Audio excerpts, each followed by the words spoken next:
So in having this paramotor channel over the years, I realized that I've inspired a lot of people to take up the sport of paramotoring, and that's sort of what it's all about. And in doing so, I've tried to make my message clear over the years that if you want to get into the sport, get formal training, get linked up with an instructor, go through a training course. That's how you get into the sport. Don't just go out and teach yourself. Now that's great and all, but this video is going to sort of address the people that have taken that advice, got the training, gone home, and now they're ready to start their real career as a paramotor pilot. Training really gives you a foundation, and a lot of learning takes place after that. You're building off of the foundation once you go home. Now, I want to make clear that this video is not a response to anyone out there, any of those or that are out there blabbing on. This is coming from the heart. This is something I just wanted to talk about, and like I said, start a conversation. Okay, so I came outside to this stump because I have something sort of poetic. My buddy Johnson posted something on Facebook that he noticed in the Gin manual. Gin is a manufacturer of wings, and I thought this little tidbit was really insightful, so I'm gonna go ahead and read it. Most of us today live in a dependent society where we are regulated and protected. There are few opportunities for individuals to develop the self-responsibility that is the foundation of safety in extreme sports such as paragliding. Most accidents are caused by getting into situations that are too demanding for your level of experience. To stay safe, the best you can do is to increase your understanding, skill, and experience at a rate you can manage safely. There is no substitute for self-responsibility and good judgment. In the end, paragliding offers a unique opportunity to learn to take control of your own destiny. Thanks, Jin. So I think that really hits home in the point I want to make about people that leave training and are now on their own to start progressing in the sport by themselves. Without an instructor there to help guide you, this self-discipline is extremely important. And some people are really naturally super good at that. Other people, not at all. So the overall advice I would give someone just getting into the sport is be humble. Flying a paramotor is unlike any other sport I can think of. It can become very deceptively easy to some people, and that's basically called complacency. And you're very vulnerable to that right after you leave training. The moment things start to feel easy and like you can do anything is generally when accidents start to happen. Like I said, some people are naturally good at this, some people suck at it. And I think generally, most people aren't that great at it. We all kind of find ourselves somewhere in our progression where we push a little bit past what our skill level is, and we get reminded real quick that we need to tone it down a bit. A few weeks ago, Chris Santacroce made a post in Paramotor that really hit home on this whole subject. I reached out to Chris, asked him if he was cool with me using some of his quotes, and he said, yeah, go for it. Just a little background, Chris is like one of the godfathers in paramotoring and paragliding. He is very well respected in the industry. He's been doing it forever. So when he talks, I think everyone should listen. I'm not gonna read the entire thing, but if you want more info, check out Superfly Paragliding. Okay, so here we go. One of the hardest things about foot-launched flying is that every last thing is on a sliding scale. Conditions, equipment, skills, you name it. You can be totally cool one second and totally not cool the next. What does this mean? It means that it's really tough to tell where you are in time and space. It's tough to tell where you are in terms of progression. There is no real good way to quantify. It's a little bit tough to tell how you compare to the people you see on YouTube because you can't quite quantify exactly what they have put into it. You can't quite tell if what they're doing is a 10 out of 10 on the crazy scale for them or if it's only a 2 out of 10. Here's my point.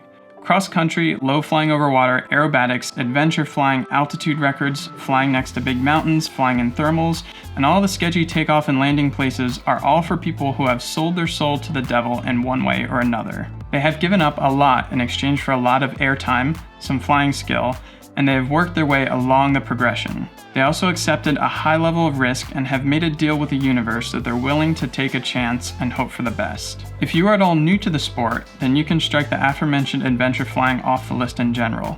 You have permission to just go fly around in a simple field in simple conditions because we all know that's plenty cool enough to completely max out the fun scale. Just don't mindlessly adopt other people's risk profile as your own risk profile. As one of those mentioned YouTube people, I try really hard in my videos to display when I'm doing something a little dangerous to tell you guys that it's dangerous. I try to reinforce safety, always talk about training, but it's not always possible to mention right before every barrel roll that I've been doing this for 5 years and you shouldn't go try it at home on your 26th flight. It may sound crazy to some people, but I've actually seen it. People pushing that hard, trying to do maneuvers that are way over their head. I think Chris makes a lot of really good points in that, especially that as a beginner, I think most people should just be stoked about going up and buzzing around in calm conditions and taking in the fact that you're flying on a piece of nylon and a 2-stroke engine on your back.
I hope I didn't bore you guys too much with philosophy and that whole not dying thing, but it's kind of important, so I'll talk about it a little bit more as we go into this flight. But we got a bunch of guys that are going to launch from the park. We're going to fly around like the good old days and have some fun. Check it out, Jeff got smoke. He got a smoke system. I helped him install it. He's going for the circle. Oh, is he doing a figure 8? He did the S maneuver. We're a bunch of hooligans. There's literally like clouds of smoke in the sky now. All right, I'm just gonna start heading down the valley, but let's talk about the whole subject matter of this video, the whole progression after training. One big thing that you hear a lot is a beginner buys an A-wing or a B-wing, which is what they should have. It's a very stable, safe wing. Not very fast, not extremely maneuverable, but as soon as possible, they're like, wow, I've mastered this wing. I want the next one because I want to go faster. I want to bank harder. The suggestion is normally fly that A or B wing for 100 hours and actually master it. Like a lot of people think that, you know, they can fly around, they can do turns, they can do launches and landings, that they've pretty much mastered that wing and they need the next best thing. When in reality, they've probably only ever tapped into 25% or less of that wing's potential. People don't realize a lot of times you can do wing overs, you can do sats, you can do pretty much every maneuver on an A-wing. And that's what you should do before you step up to the next wing. I'm guilty of it. I took a pretty big leap in the beginning. I had about 100 hours before I got my second wing, but I took a pretty big step. I should have had a second step in the middle. If you're a new pilot and you have less than 100 hours, just fly your stinking A-wing. Like really master it. Learn how to spot land, learn how to do wing overs very progressively, and learn how to do foot drags. All the like advanced maneuvers you can do on your A-wing. I think there's a cat in that field. This is my man Frank's house. Ew! What's up, Frank? I'm gonna smoke out his tractor.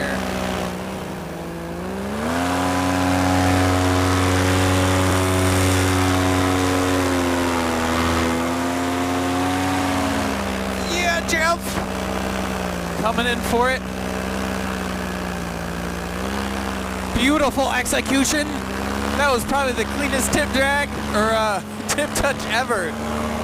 My buddies at Team Fly Halo, they have a whole video series dedicated to learning advanced maneuvers like wingovers and low flying and energy management.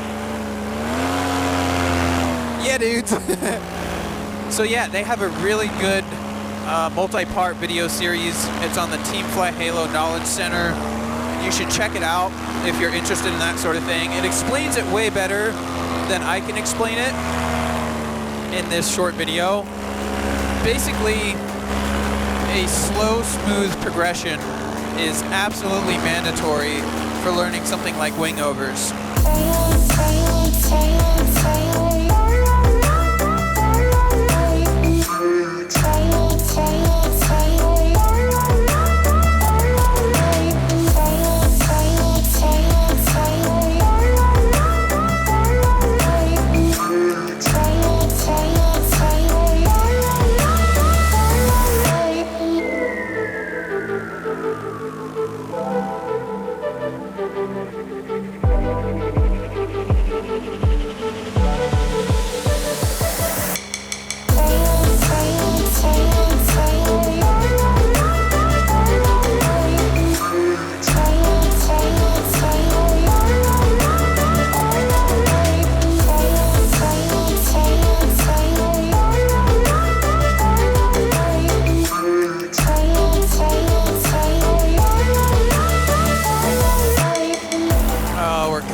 To the park. The sun's setting behind me, and we're about ready to wrap up this flight. It's sad to say, there's not going to be many more of these left in the summer.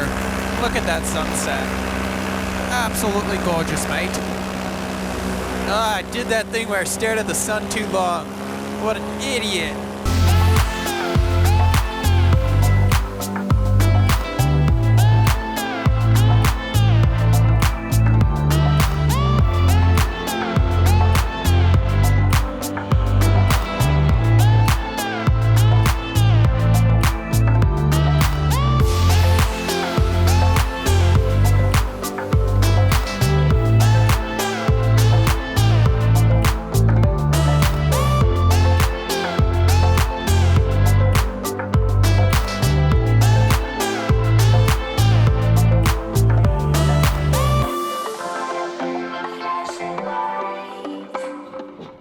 Alright, so it's a new day. I finished the edit. It's ready to get uploaded tomorrow, but I just wanted to conclude the video with this. So the reason I wanted to make this video was kind of based off of things I've been reading online in the past few months, things I've seen in person also, and I just kind of want to start a conversation and get people thinking about the progression, the idea of complacency throughout your progression. Like I mentioned, I've had my fair share of moments where I've kind of peaked and valleyed, got to a point where I pushed a little bit past my skill level, realized that it was too far and dialed back a bit. I think it's inevitable that everyone's going to have those. It's the Dunning-Kruger effect. But the idea is to minimize those so that nobody gets injured and hopefully you don't destroy any gear, and it's just a good learning experience. So all good things to think about. If you guys thought this information was valuable, drop a like on the video. And if you know someone that kind of could use this information, definitely share the video with them. A little preview, secret, the next video is going to be flying tandem with my mom. Super epic video. So hit the subscribe button if you haven't yet to stay tuned. I'll see you guys in that one. Peace.